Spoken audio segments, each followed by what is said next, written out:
Hello, everybody. This is Mike Siegel and Sy'56 from BBI, and we're here to talk Giants. This is Giants Online, and welcome. Today we're going to talk about the upcoming 2017 season.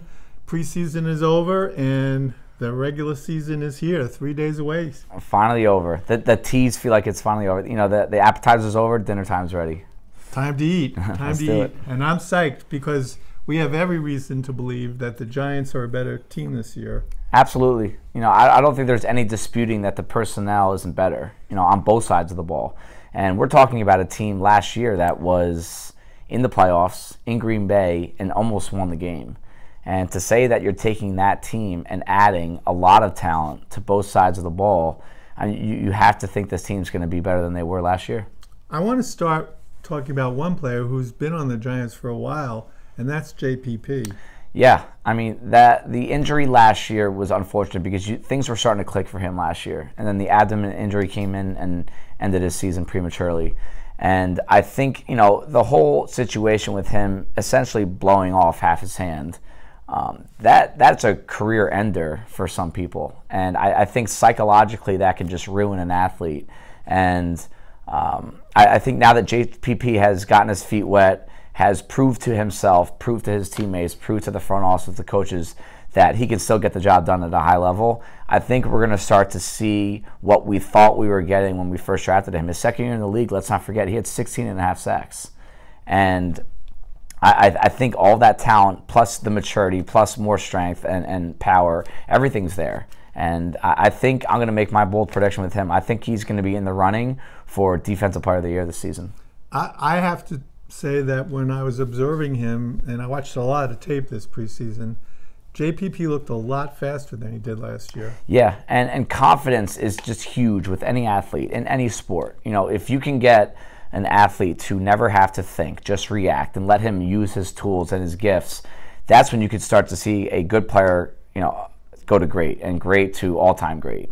And that's in any sport. And we see that in the scouting process a lot, is you scout athletes. And sometimes kids will get drafted into the NFL simply because of the tools. And then you hope that they can eventually get away from thinking their way through things and just simply reacting and using those tools. And I think that's what we're seeing with JPP now. I mean, the amount of ground he can cover with 2 steps, and how easily he can go from running to jumping up and batting a ball in the air or reaching a guy in space. I mean, there are things that he can do most defensive ends cannot. And he got around the edge for a sack. Yep. And a safety. Yep. And JPP was looking good. Yeah, I mean, the guy intercepted a pass. You know, he's doing everything. And I think just maturity-wise, he's at a whole new level. After that whole situation he had to go through with the hand, I think it just elevated his mental game. And when you combine the defensive backs with the defensive line, which if one star player is taking a step up, yeah, you're starting to look at a very strong unit. Yeah, I mean, this is the time of year where I will go across every depth chart in the NFL, and it takes some time, but I'll look at just up and down, you know, every position group, and just kind of evaluate, like, all right, where is this team at? You know, and for the sake of who the Giants are playing against, but also I just like to know where the league's at.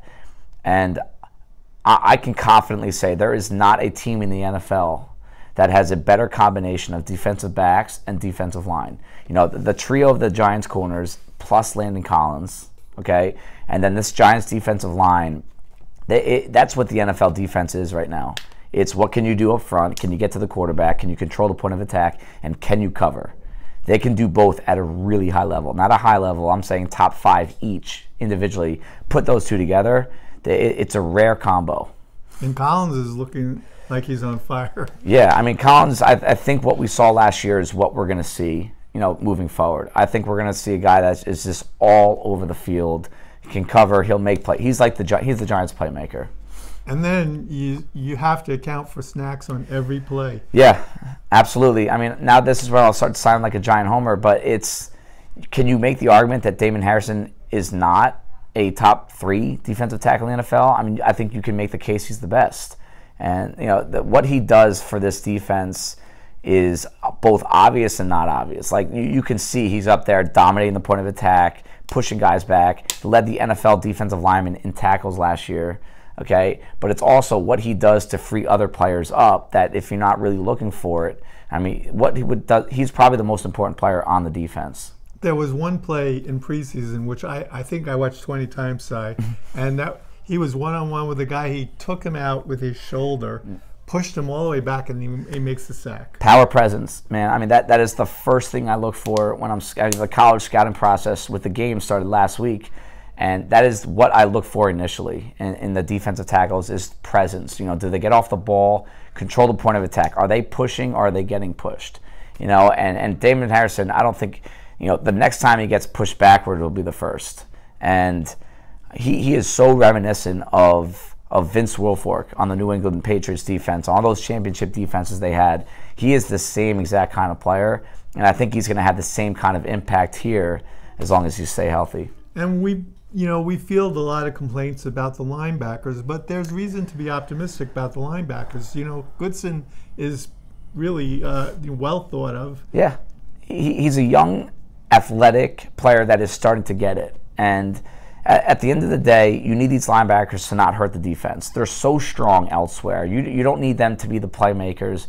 You don't need them to be rushing after the quarterback or covering the tight ends up the seam. You just need them to do their jobs. You know, defend the gaps against the run, be a little rangy against the run, defend the outside run, you know, cover the backs out of the backfield. But at the end of the day, you want these guys to be physical.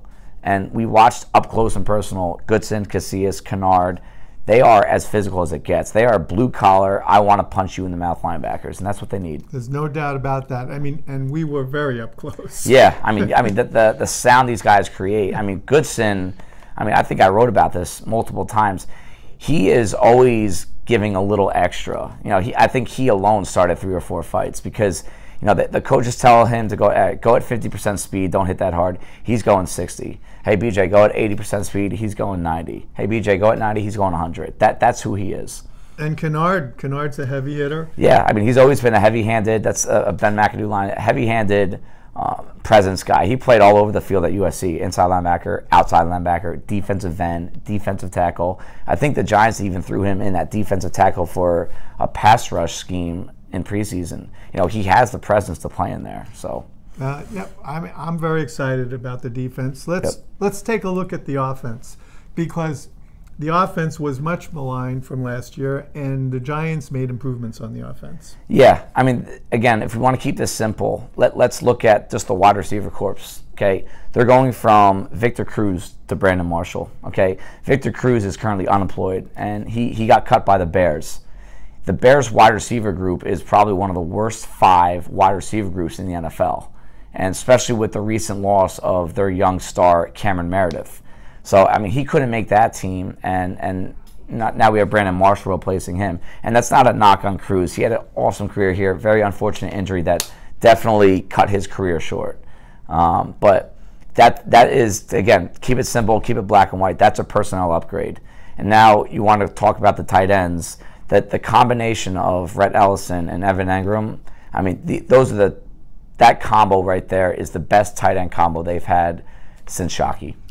I mean, Ellison alone is the best tight end they've had since Shockey, and you don't even have to talk about the other tight ends. Yeah. If you just look at Engram and Ellison, the Giants have something really terrific there. Right. I mean, the Giants signed Rhett Ellison before the draft. So they came into the draft or into that whole process with saying Rhett Ellison is our guy. And I still think he is. I think Engram is going to be a hybrid tight end wide receiver for the entire year, but Ellison was drafted by Minnesota during the Adrian Peterson era. Okay, that team was all about Adrian Peterson during the Adrian Peterson era.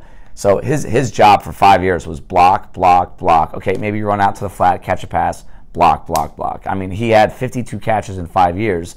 So the perception is that he's a blocker first, and he is an excellent high-level blocker. I would even put his running blocking up against some of the linemen that we have here. And the fact that he is now in a situation where he's going to be able to run a few more routes. I mean, did we see him drop a ball? Not one. Yeah. He didn't drop one ball, and he looked good catching the ball. Yeah, I mean, he's a comfortable pass catcher. He's got great hands, and he's got real power when he's got the ball in his hands. Yeah, I mean, there's things that he can do that I don't think the rest of the league really knows about yet. And I think, I've said this a couple times, I'll repeat, I think Ellison is going to double his career reception mark in 2017 alone. I believe that. And then when you look at Ingram, you have to be excited. The guy has star written all over him. He's got the speed, he's got the hands, and when he's out there, he looks great. Yeah, I mean, the two names that came to mind when I was scouting him at Ole Miss were Aaron Hernandez and Jordan Reed. And those two tight ends have almost, helped change the game. Go from a tight end as either, just a kind of strict blocker, maybe catch the 10-yard catch every now and then, to these guys should be treated as wide receivers. And, it's all about matchups in the NFL when it comes to coverage and who's going to cover this kid. It's very hard to find someone that is as fast as Ingram but could also play around with his 235-pound frame. So if you want to put someone bigger against him to handle that frame, they're not as quick as him. Yeah, think about the formation that the Giants were experimenting with a couple of times this preseason was Ingram, Ellison, and Smith in the backfield. Yeah. I mean, almost like an old school wishbone type formation. And again, the Giants were so vanilla last year, and I think that's partially because the personnel that they had to work with just wasn't versatile enough. And now they have Evan Engram, Rhett Ellison, Brandon Marshall. These guys are as versatile as it gets. They can do everything. Ask them to do anything as a route runner, pass catcher, as a blocker, they can get it done. And I think you're going to see a lot of variety with their formations this year. And we've talked a little bit about some surprise players we're going to see this year on the Giants. My pick for surprise player of the year is going to be Perkins. Okay, yeah. I mean, Perkins was a 5th-round pick. I had him graded as a 2nd-rounder. And running backs fall every year in the draft. This past year was Kareem Hunt out of Toledo. I had him as a 2nd-round back, and now he's the starting running back in Kansas City heading into the season. And the fact that these guys fall isn't necessarily a knock on their ability. It doesn't mean they're not good enough. I just think that the way the NFL is right now, the running backs are kind of being pushed to the side a little bit. They still have value. Everyone knows that. And so I think Perkins is a 2nd-round caliber player that they got in the 5th round. And we saw in week 3, that's when we really saw him start to really get into his rhythm. Yeah, that was my observation. The first 2 plays of the 3rd game, he didn't follow his box. He went right into the center of the line and got ground to a dead halt. Yep. The 3rd play, he sprung loose. Yeah. And he started running. He's dangerous in the open field. That was the scouting report on him in college. If you get him into the open field, he is a really tough guy to bring down for a lone tackler. And the name is slipping me. I think it was the Jets rookie safety from Florida, not Jamal Adams, the other one. He juked him in space. It's very rare to see a safety, a quality tackling safety, go up and try to tackle a running back in space and completely whiff. Didn't even touch him. If it was 2-hand touch, he wouldn't have gotten him.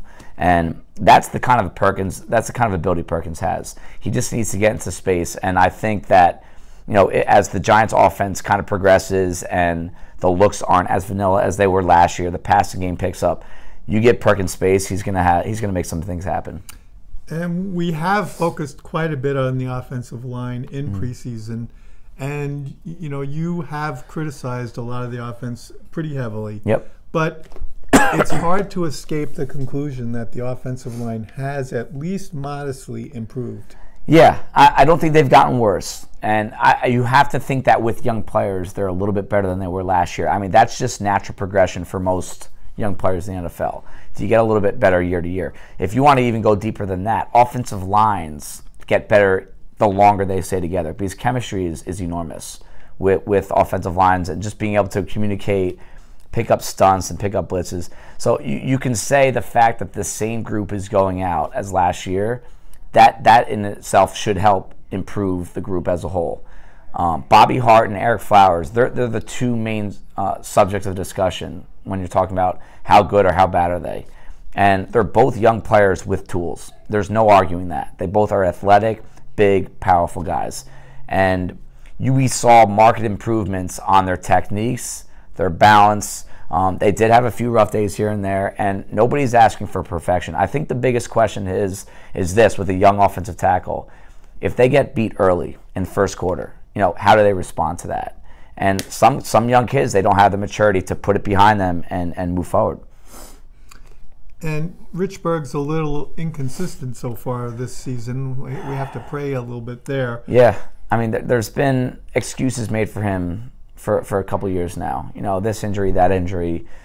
playing offensive line in the NFL, you're not going to be healthy. Halfway through the season, everyone's a little banged up, and that's just not a credible excuse. And he's got to do a better job at just holding his ground. He doesn't need to be a superstar in there. He just needs to be able to not shorten the pocket on Eli Manning as a pass blocker.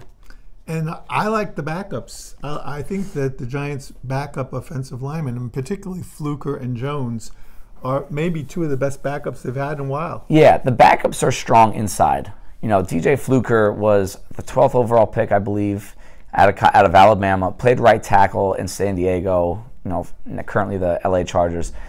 He's not a tackle in the NFL. He just doesn't have the fluidity, the balance, the body control in space. So the move inside for him, potentially permanently, could probably lengthen his career if he just kind of stays put in there. And I think what you're getting with him, and if you can keep him in short spaces, he could be a dominant force if someone were to go down. He gets push. Yes, he does. I mean, if he gets his hands on you with his feet under him, balanced body control, it's over for whoever he's up against. We saw that multiple times in training camp. We saw that multiple times in the preseason games. And the thing I like about Jones, which I wish I could see in Richburg, is the guy doesn't give up on a play. Oh, I mean, you're absolutely right about that. Matt Lacoste is a tight end that I'm really happy for him that he made the team. We loved him all training camp. In our interview with him, he talked about blocking being 80% want to, meaning it's effort. There's a lot of ability and technique and minimums that you need to hit size-wise.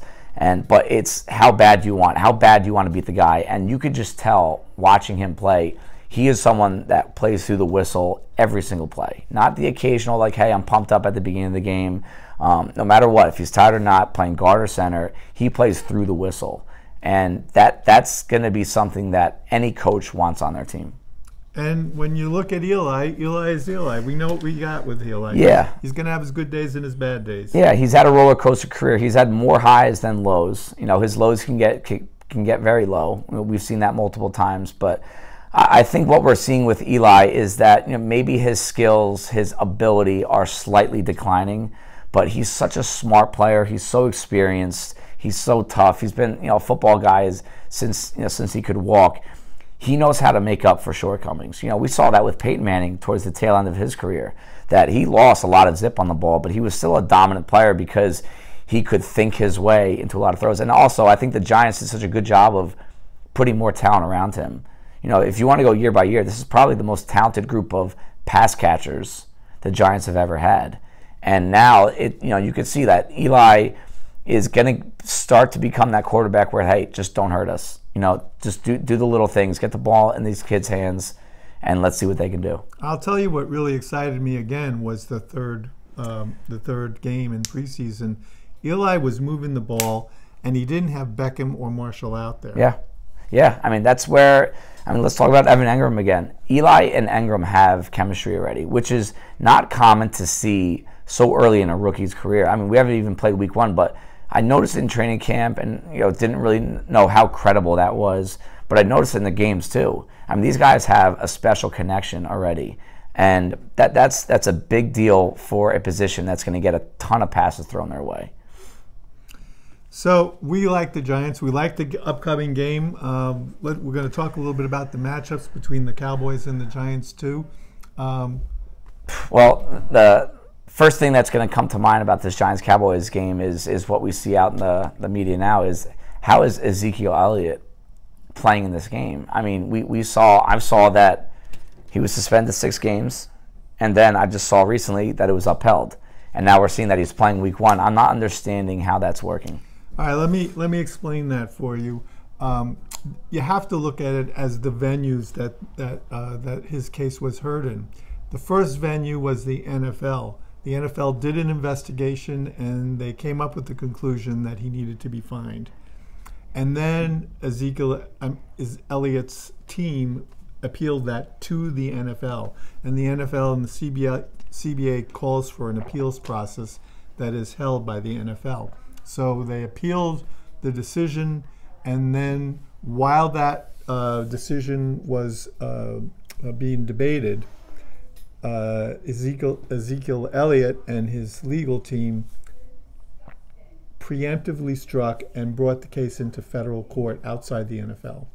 And then the decision was made, and at the first hearing in federal court, the judge asked the NFL if they would allow him to play while the court was making its decision. And at the first federal court hearing, the NFL agreed to allow him to play on Sunday night. Okay, so they're just completely separate venues that are making almost the same, different decisions, but with the same situation. Well, what we have that separates us from the Wild West is we have a court system. If you're not happy with the way you're being treated in real life when you're under contract, you have a court system which you can go run to and say, hey, I'm not being treated fairly. And essentially that's what Elliott's team said. He was not being treated fairly. Okay. We'll see how the courts rule, but right now it's in the hands of the federal court and not the NFL. Okay. All right. I mean, you know what? I mean, I would rather the Giants play them at full strength for a couple of reasons. I think the Giants are going to win Sunday night, and I want them to be at full strength. I think that it means a lot for the Giants' confidence moving forward, because to start off the season against a team that 13-3 were they last year, the Cowboys, winners of the division, if you can go there and win week one again for the second year in a row, it's a huge confidence. 1-0, 0-1, is it a huge difference in the grand scheme of things? No, but sports are all about momentum. And if they can go to Dallas on the road against a full-strength Dallas team and win that game, I welcome the challenge. And I like the way the Giants match up with the Cowboys. Yeah. It's the Giants' weakness does not get exposed against the Cowboys the way it will against some of these teams. I mean, if we want to go back to the offensive line, the Giants have probably one of the toughest schedules in the league when it comes to who they're going to be up against pass rush-wise. That's not the case in week one. The Cowboys are a weak defensive line group. Okay, so I don't think they're going to be able to expose some of the holes that the Giants have along that offensive line. And so that's one matchup, is the Giants' offensive line against the Cowboys' defensive line. The other matchup, which I like, is our defensive line against their offensive line. I think the Cowboys' offensive line has taken a step back, and our defensive line has taken a step forward. Yeah, personnel-wise, the Cowboys lost, the right side. But right tackle, moving La'el Collins out to right tackle, that's a tall order for him to be matched up against JPP week one. He's going to find out real fast if that's the spot for him. And yes, the interior, they get all the publicity in the world, with Zach Martin, Travis Frederick. Damon Harrison outplayed them both weeks. Both times the Giants played them last year. The Cowboys had a hard time running the ball with the amount of success they did with the rest of the league last year. And it's all because of Harrison, and he's still here. So we like the Cowboys and Giants matchup, and we're predicting a win. Absolutely. And we like the season. Love the season. I think we were talking about the under/over. You're playing over. I'm definitely taking the over on the 8.5. They're definitely a better than 500 team. And again, health can play a huge role, but assuming they stay healthy or healthy enough at key spots, I don't see how this team doesn't win 10 games. I just don't. I think it's a top 5 defense, and the offense is as good as it's been personnel-wise in a long time. And how can you argue against that? This is not a 10-win team. I think 10 wins is a minimum for them. All right. Well, on that note, we're going to sign off. This is Mike Siegel and Sy'56 saying goodbye on behalf of Eric Kennedy and Big Blue Interactive. 24 hours a day, 7 days a week, Giants Talk online. And on behalf of Eric Kennedy, we'll see you next week. All right.